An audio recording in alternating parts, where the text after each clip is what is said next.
C'est pas mal hein, quand même. Salut Elite, bienvenue dans une nouvelle vidéo. Je me suis fait inviter par l'Autoworld pour aller à l'expo Supercar 2. J'ai déjà été invité l'année passée. Il y a ma vidéo qui doit être juste là en haut à droite. Moi je rentre, il fait -2, j'ai trop froid. Allez on y va, on se retrouve là-bas. Je suis pas sûr qu'on verra grand chose à l'image parce qu'il fait vraiment noir. Juste ici, petite Shelby GT500 avec des jantes en carbone. Et le gros spoiler en carbone, franchement, elle claque. Bon vas-y, il fait -2, je crève de froid, je vais à l'intérieur. Hey, j'ai trouvé la Lisa. J'espère juste que je vais pas me faire strike par la musique et surtout qu'on m'entendra parler. Dans le pire des cas, si on m'entend pas parler, bah, je ferai une voix off avec le micro. L'année passée, ça avait été. Et j'ai pas parlé l'année passée. Ah. C'est pour ça. Et alors, du coup, il y a une expo spéciale 70-50 Ferrari. C'est pour ça que t'as la jolie Daytona qui est là, que j'aime bien. Il y a 2-3 pépites là-bas aussi. Viens avec moi, viens avec moi. Non. Et alors, ça, tu vois, SF90. Sauf que, tu vois, t'as le numéro 16 et t'as un dégradé sur la peinture. Parce que c'est une édition Charles Leclerc ou un truc comme ça, tu vois. Parce que le numéro 16, c'est son numéro. Est-ce que t'as une photo avec Charles Leclerc? Non? Moi, oui. Ah, c'est dommage. Du coup, voilà. Donc, première voiture de Ferrari qui est 4 roues motrices et hybride, je pense. Non, pas hybride, parce qu'il y a eu la Ferrari, mais c'est la première 4 roues motrices qui fait 1000 chevaux chez Ferrari. Quand tu vois ça, comparé à côté, bon, on va aller voir ce qui se passe en haut, et puis on descendra peut-être faire un tour en bas. Ça va? Alors tu vois, juste à côté, tu as une 488 Pista, sauf qu'avec les bandes qu'il y a là-dessus, c'est que c'est une Pista Piloti. Donc ça veut dire qu'elles étaient réservées, ouais, parce qu'il y en avait une au Mans. Oui. Elle était rouge. Et en fait, ça veut dire qu'elle est réservée qu'aux pilotes officiels Ferrari ou qui roulent en Ferrari. Enfin, un truc comme ça, un délire du style. Du coup, ça, c'est encore plus rare. Puis tu as 458. En plus, c'est une Aperta. Ouais, c'est. Ah ouais, c'est une Aperta. Ok. Par contre, les liserés jaunes sur le côté, c'est vraiment moche. Mais c'est une Aperta. Mais bon, faire un FF classique. Coucou. T'es content d'être là? Yeah. Je suis venue pour le béquet. Ah, d'accord, super. Ravi. Ok, Lisa, tu vas me dire si ce que tu vois, ça te rappelle un truc. Bon, celle-là, je l'ai vue au 24 heures de Spa, tu vois, c'est la Sun Bentley qu'il y avait. Mais est-ce que cette Lamborghini te rappelle quelque chose? Tu te souviens le rasso où on a été où il y avait Pablo? C'est celle-là que j'ai shooté. Et c'est dans celle-là que je suis monté dedans. Et tu sais c'est quoi le pire? C'est que je suis en train de monter cette vidéo là. Donc pour te dire, j'ai... Tu nous as abandonnés. Abandonné. Je vois pas de quoi tu parles. Hein. Oh là là, la musique est forte, on n'entend rien. Je peux te dire que c'est pas confortable du tout parce qu'il n'y a pas de siège passager. Oh Lisa, c'est horrible. Oh Lisa, ça fait 1 heure qu'on attend que mon appareil photo dégivre. Donc on va vite expliquer ce qui s'est passé. Et à mon avis on fera une voix off parce que avec la musique c'est pas possible, ça va? On va continuer le tour et je te montre le truc que je voulais te montrer il y a 1 heure. Donc là tu as la 812 SP2 parce qu'il y a 2 places, la SP1 n'a qu'une place. Et alors là tu as la V12 Speedster. Le truc super drôle que je voulais te montrer, tu vas voir, je sais pas si tu le vois d'ici mais tu as une vitre à l'arrière. Tu sais ce que c'est les 2 trucs? Des casques. C'est des casques, je trouve ça trop stylé, t'imagines? Viens voir, genre t'es là et t'as tes casques qui sont de la même couleur que la peinture de ta voiture. Et alors le trou là en dessous qui fait un petit peu penser au... C'était quoi les DBS? Je sais plus. Bon, je mettrai ce que c'était, à quoi ça me fait penser. Mais genre t'avais aussi certaines Aston Martin où t'avais un trou au-dessus du feu central. Et alors l'intérieur est trop beau. Genre tu vois, ouais, franchement la boîte à gants est stylée, mais c'est dommage que le reste... c'est fort possible, mais c'est dommage que le reste ne soit pas de la même couleur parce que le cuir vert, je suis pas fan du tout, tu vois. Non, le cuir vert c'est dommage.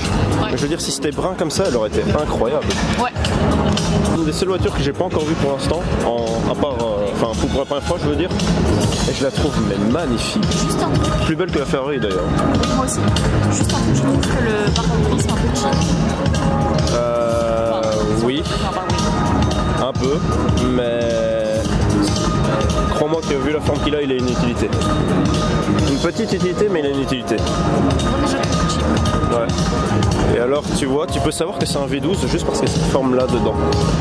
Ah ouais? Ouais, donc elle n'existe pas en V8, mais les Aston Martin V12 Vantage, elles ont cette forme là, mais pas les V8.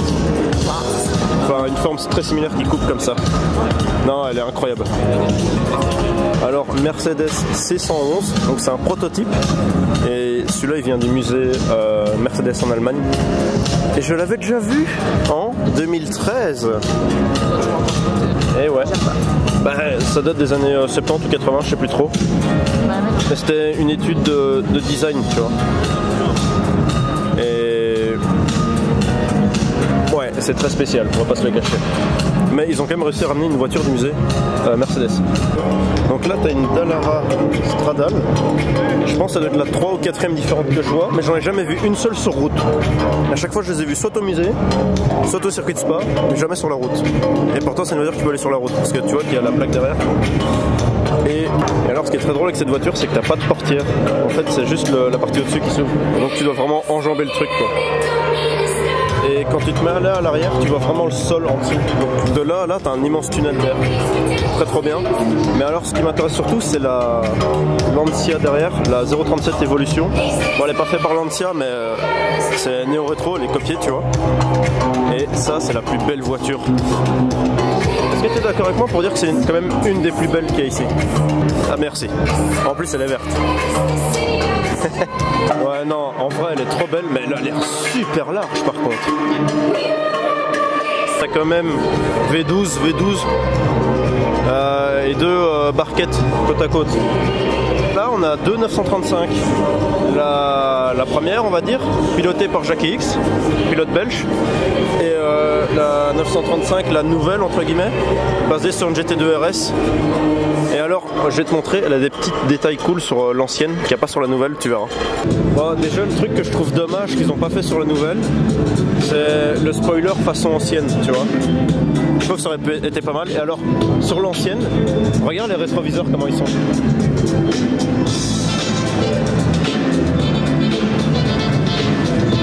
Alors, ils sont vraiment dans la carrosserie pour l'aérodynamique, c'est incroyable. L'ancienne est déjà très grosse, mais alors la nouvelle, elle est très très large. Et c'est celle-là qu'on a vu rouler en sortant de Knock il y a 2 ans. C'était la même. Alors, KTM X-Bow en GT2 ici. La particularité de cette voiture, c'est que pour entrer dedans, en fait, tu as toute la partie là qui s'ouvre et qui se lève en avant. T'as pas de portière, du coup, tu as tout ça qui se lève. Fibre de carbone partout. Hein. T'imagines? C'est pas beau. Non, c'est pas beau, mais c'est une voiture faite pour le circuit, tu vois. Version course, qui roule au Spa classique. Et qui crache des flammes, mais comme ça. Si je retrouve les vidéos, peut-être que je les mettrai. Mais ça date d'il y a très très longtemps. Lisa. Et en fait, je viens de remarquer un truc, je suis un débile. Je suis sûr, même toi, tu l'as pas remarqué. T'as à chaque fois la version route et la version course. Là, t'as la Lamborghini Huracan, t'as la Lamborghini Huracan en Super Trofeo. Je pense que tu connais un truc pour le remarquer. Mec, c'est les mêmes voitures, à chaque fois, c'est la version course, la version route. Moi, j'avais pas remarqué au début. C'est moi qui pense vraiment que tu connais assez pour le remarquer. Tu vas devenir l'élite, t'inquiète pas. 190 Evo, voiture que je kiffe. Je sais pas pourquoi, mais je trouve le design il est incroyable. Pour moi, c'est une japonaise wannabe, tu vois. Ouais, un peu. Japonaise Un peu. mal faite. Ouais, un peu. Enfin, c'est sympa, tu vois. T'as aussi des voitures de rallye comme l'Audi Quattro, la RS 2000 en groupe B. Mais alors, ça c'est pour Pablo, petite R33 GTR. Elle est vraiment belle en noir. C'est vrai? Ouais. T'aimes bien? Ouais. Quand tu iras au Japon, pour moi, en ramener une? Oui. Oh mince, je viens de spoiler la moitié de ta vie. Enfin, ce qui va arriver dans 6 mois de ta vie. Moitié de ta vie. Ouh! 6 mois, la moitié de ma vie. Ouais. D'ailleurs? Ouais, avant? Avant? Oui, bah oui, des phares, regarde, des phares, des feux. Je suis con ça. Ça me fait penser au poisson dans les Simpsons.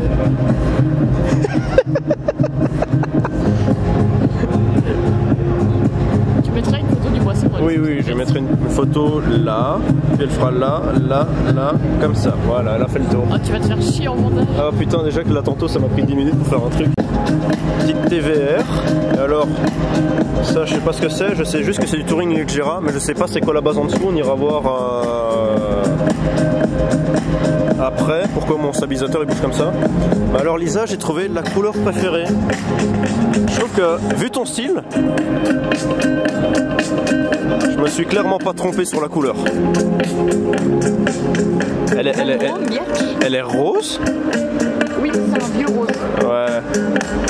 C'est pas le rose le plus dégueulasse que j'ai vu pour les voitures. Non, non, non.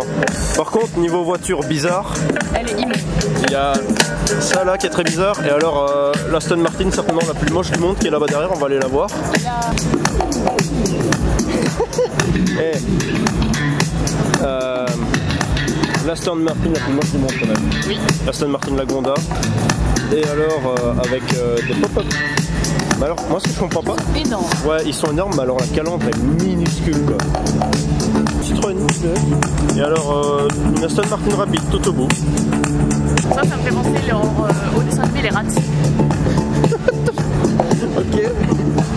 Ça en passe des trucs dans ta tête quand même. Hein. En fait, c'est une de Tomaso, mais je sais pas laquelle, tu vois. Ça me fait penser un peu à une américaine avec les trucs carrés, non? Ouais. Je pense que là, on a beaucoup de choses à dire. Donc, Touring Superleggera Aero 3 sur base d'une Ferrari F12 quand même. Donc, c'est un V12 en dessous. Ouais, je vais pas te le cacher que l'avant, je suis pas fan des carrés là, ça fait un peu de tuning quand même. Il y a des détails super intéressants sur cette caisse. Premièrement, ça c'est toi qui me l'as fait remarquer, je l'avais pas vu. Ça, le petit bouton, c'est la poignée de porte. Alors je l'avais pas remarqué. L'extracteur d'air là est très joli. Et alors, un truc moi qui me fascine, parce que j'ai eu des cours d'usinage, tu vois. Et en fait, quand tu regardes les jantes, elles sont usinées. Donc, c'est-à-dire que les jantes, c'est un gros bloc en métal. Et ils viennent avec une fraise ferrée, tu vois, faire le contour, tac, tac, tac, tac. Et en fait, ça se voit à l'état de surface. Je trouve ça sympa. Ouais, en fait, tu vois que c'est un seul bloc qui a été usiné. Par contre, je te raconte pas le prix. Hein. Un bloc comme ça en... Et alors, quand tu grattes une jante, alors tu vois, il y a même écrit Aero 3 sur le côté. Pas mal, hein. Et alors l'arrière avec la coupe et les sorties d'échappement qui sont dans le même style que les entrées à l'avant. Par contre, la plaque décalée. Par contre, tu vois, la plaque qui est pas centrée, ça fait bizarre quand même. Là, t'as la reine des Porsche, la Carrera RS 2,7 litres. La Carrera quoi? RS. Ouais. Un peu bugué. À une époque, ça valait genre 200 000 balles. Puis c'est monté proche des 800-900 000. Et ça, c'est la première RS. Donc, c'est un petit peu la maman. Là Maman. Ouais, la maman, merci. Ouais, franchement, le travail sur les jantes est très sympa. Et il n'y a pas à dire, en fait, je la kiffe, elle est trop belle. Même si le spoiler est un petit peu trop grand pour moi, tu vois. Donc, imagine que t'essayes dans un piano. Bah, en fait, tu passes ta tête par la fenêtre, tu regardes pas. La 935 sur base de GT2 RS. C'est large. On aime bien quand c'est large. Oui. En W12 en plus. Bentley Continental Speed. Regarde. Vitesse. Tu vois l'aile en carbone, elle s'est fait arracher. J'imagine que ça, c'est la seule qu'il y avait en 24 heures en Bentley. Ah ouais? En fait, t'avais des McLaren, t'avais des Porsche, t'avais des Audi, t'avais des Mercedes. Bentley, t'en avais une. Bah, t'en as jamais beaucoup de Bentley, tu vois. Mais regarde ici, tu vois tout le carbone. C'est quoi ta partie préférée? Non, mais c'est quoi ta partie préférée? Les jantes. Les jantes? Ah, mais t'aimes bien premier degré ou c'est une blague? Non, vraiment premier degré. Ah, t'aimes bien? Genre, je les trouve trop incroyables. Ah, attends, on va voir ça de plus près alors. Jantes très travaillées aérodynamiquement, tu vois. Tu as l'air qui s'engouffre avec les petites ailettes pour venir refroidir le disque de frein, puis qui sont éjectés par l'arrière avec l'extracteur. Et donc, pour pas que tu aies des perturbations d'air qui ressortent, c'est pour ça que tu as une espèce de plat dessus. Et donc ça te permet de gagner en vitesse max. Pas de beaucoup, tu vois, mais ça t'aide. Et si tu regardes toutes les voitures électriques modernes, performantes, elles ont des jantes assez pleines comme ça pour éviter qu'il y ait trop d'air qui rentre et que ça perturbe. Performante dans le sens de course ou de route performante? Performante dans le sens tu gagnes en consommation parce que tu as moins de reflux d'air, tu as moins de remous, genre tu as plus d'air je vais pas dire laminé, mais lisse, tu vois, pour que tu comprennes, qui passe. T'as pas de turbulence, si tu préfères, voilà, c'est ça le mot que je cherchais. Et quand tu regardes toutes les voitures électriques, elles sont des jantes pratiquement pleines pour la même raison. Donc tu gagnes en conso et un petit peu en vitesse max et en autonomie du coup, vu que tu consommes un peu moins. Mais oui, j'aime bien premier degré, mais seulement sur les voitures de course. Oui. Eh Lisa, échappement latéral. Waouh! Et alors, un truc qui est dingue, si je sais pas si j'en parle dans la vidéo que j'ai publiée ou pas récemment, mais en fait, quand les voitures comme ça, des 24 heures freinaient, tu vois les disques de frein devenir rouges, et tu vois où était le pot d'échappement parce qu'il était tout rouge. Oui, t'en parles. Et alors, viens voir. Regarde, tu peux voir que c'était tellement chaud que ça a commencé à fondre. Là. Ouais. Ce qui me touche, c'est quand même la flèche. Genre au cas où t'es un petit peu aveugle, à cause de toutes les... Non, mais c'est des normes de sécurité. Hein. Oui, je sais, mais ouais, c'est rigolo que t'aies une flèche qui dise là, faut ouvrir. La ligne d'échappement qui descend là. Ouais, il y a eu un trou. Mais quand tu regardes l'ajustement des panneaux, c'est un peu... un peu moyen. Hein. Et alors, si je dis pas de bêtises, c'est à quoi il sert ce trou là? Donc là, t'as ta trappe à essence, on est d'accord? Ouais. Là, t'as une prise juste à côté. Je me demande si c'est pas pour mettre la voiture à la terre quand tu fais le plein d'essence pour pas que t'aies une étincelle ou quoi. Ouais. Ça, je suis pas sûr, hein, à vérifier. Mais en fait, là, tu viens avec un tuyau d'air comprimé et ça soulève les 4 pistons de la voiture. Elle se soulève pour que tu puisses changer les roues sans mettre de cric. C'est extrêmement bien pensé. Ouais, hein, ouais. Pour gagner du temps. Et dire que j'ai shooté cette caisse quand même. Wow. Je suis monté dedans. Et ouais. Bon, par contre, il me reste plus que 10 minutes d'autonomie. En fait, comme un gros débile, je me suis pointé et j'ai pris la carte mémoire de 16 Go au lieu de 64. Du coup, je pourrais pas faire des plans de coupe parce que j'aurais pas assez de mémoire. D'un autre côté, ça m'évitera peut-être de monter une vidéo d'1h30 comme la fois passée. Ça m'est déjà arrivé aussi. Ouais. Du coup, comme ça va limiter un maximum et la vidéo sera pas aussi longue que d'habitude. Enfin, parce que les vidéos de 35 minutes, ça fait chier. Hein. C'était à Knock, donc tu vois, même si t'es pas venu avec nous à Knock, au moins tu vois les voitures qui étaient à Knock. Et l'année prochaine, tu ne seras probablement pas avec moi à Knock non plus, parce que tu seras certainement au Japon. Il y a une plaque dessus, ça c'est rigolo quand même. Hein. Alors, je connais pas plus que ça l'Alfa Romeo SZ, mais niveau proportion, c'est à chier. C'est vraiment moche. Mais je pense que si elle est là, c'est qu'elle a une petite histoire, elle doit être spéciale. Je la connais pas, malheureusement. Et alors, la version course, mais on dirait un jouet mal fait, je sais pas, genre l'arrière est trop petit, ou alors la porte est trop petite, c'est bizarre. C'est très très bizarre comme caisse. Et alors, la fameuse 3 litres CSL, d'ailleurs ils ont ressorti la BM pour les 50 ans de M, qui est aussi une forme de CSL qui s'inspire avec le spoiler de toit, les bavettes. Et je pense qu'ils ont refait une version nouvelle de ça pour les 50 ans, limitée à 50 exemplaires. Je pense que le proto il date de 2016, il la sort seulement maintenant, pour 750 000 € pour une BM. Hein. Laisse tomber. Bon Lisa, est-ce que tu as la moindre idée de pourquoi on s'est arrêté ici? Premièrement parce que c'est une Porsche. Oui. Apparemment de police. Ouais, Porsche de police. À une époque, ils avaient des targas quand même. C'est cool. Mais surtout parce que... il y a une 924. Mais c'est celle que j'aimerais bien acheter, tu vois, en version basique avec le 2 litres. Genre pour 5 000 €, t'en as une. Un peu pourrie, mais ce serait drôle, tu vois, de faire une merguez. Ça là, je sais pas ce que c'est, hein, mais ça me perturbe aussi. Et quand j'aurai enfin trouvé le budget, donc c'est-à-dire dans 30 ans, plus ou moins. Parce que déjà que mon appareil photo, il a failli mourir. Eh non, c'est une Renault. Turbo 2 en plus. Bizarrini. C'est bizarre. Ouais, en effet. Spider. Oh, Lisa. Passe.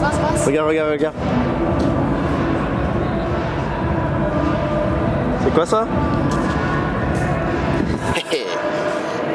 Est-ce que ce sera ta première voiture? Non. Est-ce que ce sera ta deuxième voiture? Inch'Allah. Attends, VIN 026.